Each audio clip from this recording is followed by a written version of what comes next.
Marvin, imo ang microphone karon sa imong tema nga ipambit karon nga kapon.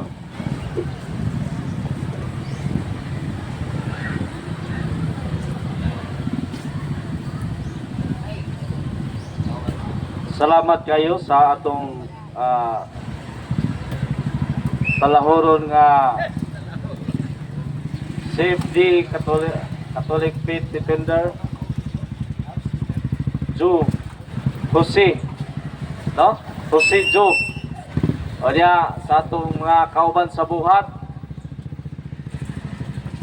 mayang hapon sa mga atong mga pinangga nga mga protestante, no? Sa laing mga pundok, ato ning mga pinangga nga numan dili ko maghago-hago og kainit dire, magpainit dire kung dili nato sila pinangga, no? Di ko magpakaulaw diri sa inyong atubangan kung dili nako sila pinangga. Munang naa dinhi ang mga Catholic Faith Defender kay aron ang atong mga pinangga atong pasabton, kay ang atong mga igsuon nga protestante sige raman ning atake sa simbahan nga gitukod sa atong Ginoo. O niya, sumala sa Biblia, higugmaa ang imong kaaway, no? O niya, kung atakihon nato ang simbahan, wala na ta na higugma, wala na ta na higugma, kay mga atake naman ta. O niya, sa dihang bahina pod, naata karon diri aron sa pagtudlo kung unsa gayud ang kamatuoran nga naa dinha sa Biblia, no? Dili lang Biblia makaigsunan, hasta pod ang referensya mga world history. Kay nga naman, sumala sa Isaias, ang Ginoo mo'y nagbuot sa kasaysayan o sumala sa Job, Kapitulo 8, versikulo 8, read the history. Muna makaigsunan, muna ang simbahang Katoliko, naay Biblia, o naay history, no? Sa maguna sa pananglitan sa Iglesia ni Cristo, napo na sila history nga kanusa gitukod ang Iglesia ni Cristo hangtod miabot karon. Ang Seventh-day Adventist kanusa gitukod, kinsay gatukod og miabot karon. O napo na sila history, no? Mga igsoon, atong tandukon karong hapuna kining pista. Kay daghang karon, bisan ang mga Katoliko magpista o ang mga protestante mamista, atakihon gyapon ang simbahang Katoliko kabahin sa pista. Munang ato kung paningkamutan nga susihon og maayo kung aduna ba'y mabasa sa Biblia nga kanang gitawag og pista. Kung atong tanawon makaigsunan, sumala sa Exodo 12, versikulo 14, o kining adlaw mahimong usa ka handumanan alang kaninyo sa pagsaulog ninyo ingon nga pista ni Yahweh. Ngadto sa inyong kaliwatan, pagasalugon ninyo kini nga usa ka pista pinaagi sa usa ka tulumanon nga walay katapusan. Mga igsoon, ang pista makaigsunan tulumanon nga walay katapusan. Munang hangtod karon panahon ni Yahweh sa mga taga-Israel hangtod karon adunay tulumanon nga pista tungod kay ang pista hangtod sa kahangturan og wala kini katapusan. Munang panahon sa atong Ginoo makaigsunan, kung atong tanawon sa panahon sa atong Ginoo, matod sa Lucas 2:41 ngadto sa 42, matag tuig moadto ang mga ginikanan ni Hesus sa Jerusalem aron sa pagsaulog sa pista o sa paglabay sa anghel. Sa dihang 12 na katuig si Hesus, mitambong sila sumala sa ilang nabatasan. Mga igsoon, sa panahon sa atong Ginoo o sa mga apostoles, ilang nabatasan nga masaulog sa pista.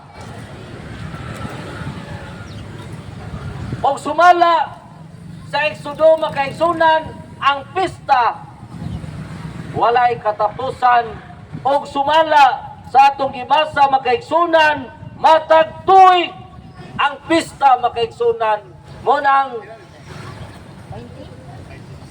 atong makita karatuig dinhi sa Dakbayan sa Dumaguete kara November 25 o 24 o 25 ang pagsaulog sa pista mga igsunan. Kay karatuig man sumala sa Biblia. Unya kung atong tanawon ang mga apostoles makaigsunan sumala sa Juan 7:8 kamuray tambong sa pista. Dili ako makatambong kay dili pa kini ang akong tukma nga panahon. Humana niya kini masulti kanila nagpabilin sila sa Galilea. Apan wala kantos ang atong Ginoo sa Juan 8:10 nakadayon apan sa nakagika na ang mga igsoon ni Hesus aron manambong sa pista, misunod si Hesus sa paghilom tungod kay dili niya buot masayran sa mga tao tuwa siya dito. Ang atong Ginoo nagdumili unta sa pagpamista, apan wala siya kaantos, mihilom siya o siya namista makaigsunan. Unang dako kayong Katoliko, ang atong Ginoo o ang mga apostoles, labi na ang ginikanan sa atong Ginoo kay mismo sila himistahon makaigsunan.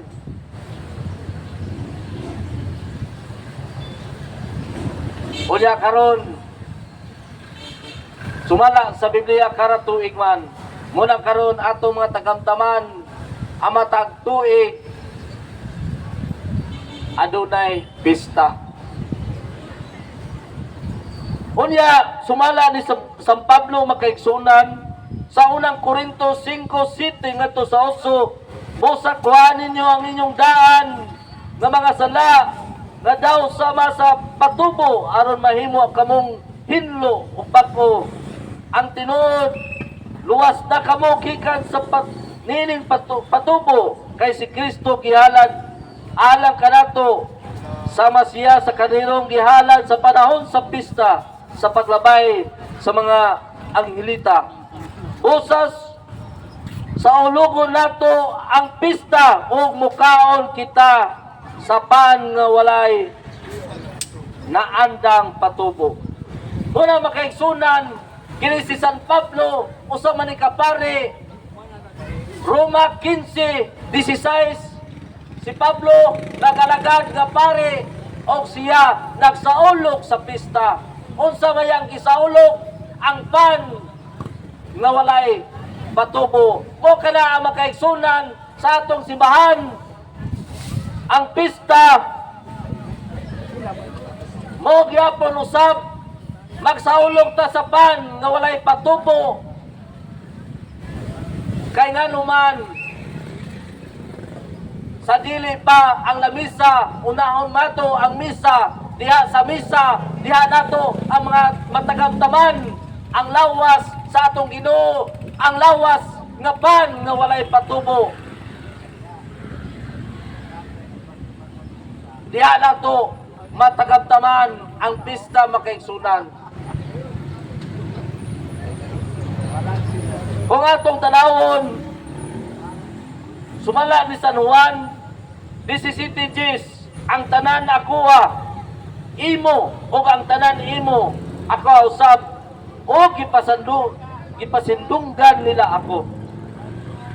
Muna makaigsunan sama dinhi sa Dumaguete tungod sa mga santos sama ni Santa Catalina. Tungod ni Santa Catalina ang Ginoo atong napasudunggan nganuman kay bisan pista ni Santa Catalina ang Dios ang atong gisimba diha sa pista pinaagi sa pan nga walay patubo. O kini mo'y gihimo so sa kapari nga si San Pablo nagsaulog siya sa pista sa pan walay patubo. Mo kana ang atong natagamtaman karong panahona o kining pista panahon pa ni Yahweh, panahon pa ni sa mga taga-Israel. Hangtod karon atong natagamtaman ang maong pista kay kining pista sumala sa Exodo wala kini kaundangan o wala kini katapusan. Ang pista hangtod sa hangtod, ang pista tuig-tuig o diya sa pista makaigsunan bisan ang atong kalisdanan atong matagamtaman sa atong kalisdanan apan nagihapon nagpadayon ang atong pista kanang gitawag o ginagmay. Importante ni ana musulod kita sa simbahan sa adlaw sa pagsaulog sa pista. Bahala ginagmay ang atong mga handa, ang atong wa na tay litson, humba na lang o tinubuan. Ang importante ni ana mao ang misa makaigsunan. Usa ang lamisa kay sumala sa Biblia sa panultihon ang tanan ng mga adlaw sa mga sinakit mga kadaot man apan katong adunay malipayong kasing-kasing may pista sa kanunay. Muna makaigsunan kitang mga Katoliko bisan o wala tay handa o ginagmay ra nga atong handa apan maningkamot gyapon ta nga magpista. Kaya ang pista diay makaigsunan diha sa kasing-kasing nakabaton o kalipay, no? Walang uban makaigsunan mangutang, no? Mangutang kay aron magpista apan sa layong bahin ni ana bisag dagko nagutang apan nagpabilin gihapon nga malipayon ang kasing-kasing kay ang pista di ay kalipay sa kasing-kasing. Munang na ang pista sa mga kabos nga mga Katoliko kay nganuman kay diha sa pista ilang mabati ang pitik sa ilang kasing-kasing nga malipayon tungod sa pista. Tungod kay masaulog ang isa kung diin makatagamtam kita sa pan nga walay patubo o si San Pablo nga usa ka pare nga Katoliko nagsaulog sa pista sa pan nga walay patubo o ang pista makaigsunan malipayon sumala sa Ecclesiastes 10:19 ang pista gihimo alang sa hudyaka o ang bino mo'y maglipay sa kinabuhi o ang salapi magatubak sa tanang butang. Unsa to makaigsunan ang pista maghudyaka. Muna ang pista makaigsunan atong makita nga adunay nagkaraoke, nagkantahanay, adunay nagkitara, no? Adunay gakumbo, no?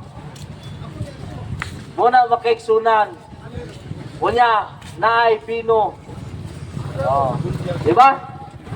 Muna ang pista makaigsunan. Apil na ang bino. Oh? O ang salapi mao'y mutubag niini. Sakto man ang makaigsunan.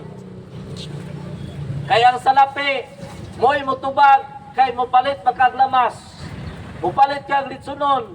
Mopalit ka o kanang spaghetti o uban pa aron sa pagsaulog sa pista aron ay handa diha sa lamisa. Muna makaigsunan kung atong tanawon ang Biblia tinaw kayo nga ang pista naa sa Biblia o ang pista atong saloogon kay sumala sa Biblia tungod kaninyo ako gipasalamatan tungod sa mga santos ang atong Ginoo naggipasalamatan pinaaki sa misa diha sa tagsa-tagsa kakapilya o simbahan o katedral pinaaki sa pagsaulog sa pista. Daghang salamat o maayong hapon kanatong tanan.